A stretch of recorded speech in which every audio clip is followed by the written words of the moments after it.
तो बहन रानी जी ने एक गीत बोला, लोग कहते हैं कि दुनिया में भगवान नहीं मिलता। मैं कहती हूं कि दुनिया में भगवान तो मिलता है, चाहवान नहीं मिलता। सत्संग जी, प्रोग्राम की समाप्ति हुई। मार्केट के अंदर प्रोग्राम था, बुक सेलर की दुकान थी।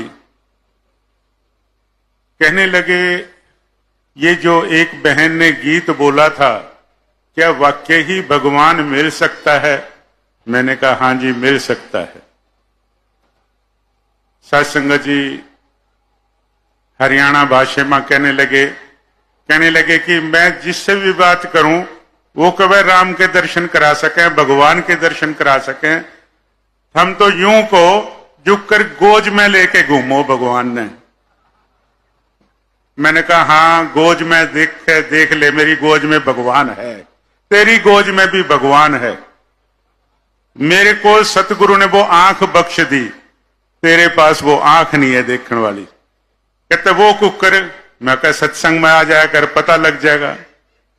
सत्संग जी, आज संसार जो है परमात्मा को पाना तो चाहता है, धार्मिक बुक्स भी पढ़ रहा है, सिर्फ उसको पढ़ रहा है, समझ नहीं रहा। सत्संगत जी, गलती उनकी भी नहीं है, दास तो अपने ऊपर ही लेगा। दास गनौर में जन्म हुआ, दिल्ली में ट्रेन पे डेली पैसेंजर आता था, तो एक कोच होता था, उसमें एक लाल रंग का झंडा लगा होता था, उसमें प्रभु भक्ति के गीत बोलते थे। राम राम एक, राम राम दो, ऐसे 108 बार बोलते थे। सत्संगत जी बोल के ट्रेन से आ जाते थे, पर इस परमात्मा के दर्शन नहीं हुए। सतगुरु की ऐसी कृपा हुई, ऐसी जीवन साथी मिली जो ब्रह्म ज्ञानी थी। सत्संगत जी, दास ऐसे समझो कि पता नहीं दास को कहना चाहिए कि नहीं कहना चाहिए। जब एंगेजमेंट हुई तो दास के बुआ जी के बेटे आर्य समाज के प्रधान थे, मेरे को कहने लगा कि वे तूने बहुत गलत काम कर लिया, निरंकारियों में रिश्ता कर लिया। मैं कहा हाँ जी। कहते आप निरंकारी बन जाओगे? मैं कहा नहीं जी। कहते हाथ मिला। फिर मैंने हाथ मिला दिया। सत्संगत जी, सतगुरु की ऐसी कृपा हुई। एक बार समागम में उनको लेके आया, उन्होंने वो समागम देखा, फिर उन्होंने अपने समाज में बताया। कहते मैं लंगर देख के आया हूं, आप 500 आदमी हो तो लंगर नहीं बांटा जाता, वहां लाखों लंगर कैसे बंटता है। वो इतने प्रभावित हुए। फिर महात्मा JRD सत्यार्थी जी, उत्तम नगर में ही सतगुरु बाबा हरदेव सिंह जी महाराज का प्रोग्राम था, ओम पर बोले। उस दिन उनको इतना विश्वास हो गया, मेरे को कहने लगे वेद तू बिल्कुल सही जगह पे पहुंच गया है, अब यहां से हटना नहीं है। कहां मेरे से प्रॉमिस किया और कहां मेरे को कह रहे हैं कि यहां से हटना नहीं है।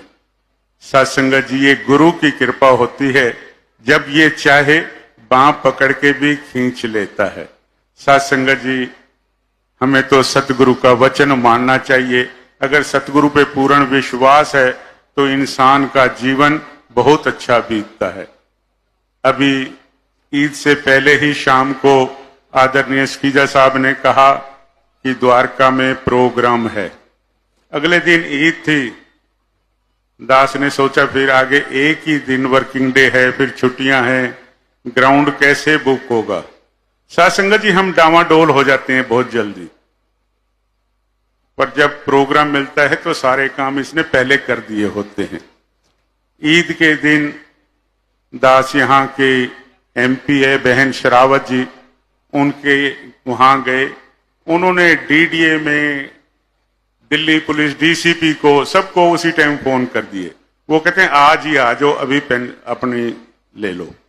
सत्संगत जी, छुट्टी वाले दिन, ईद की सेंटर की छुट्टी है, DDA की भी परमिशन मिल गई, पुलिस की भी परमिशन मिल गई।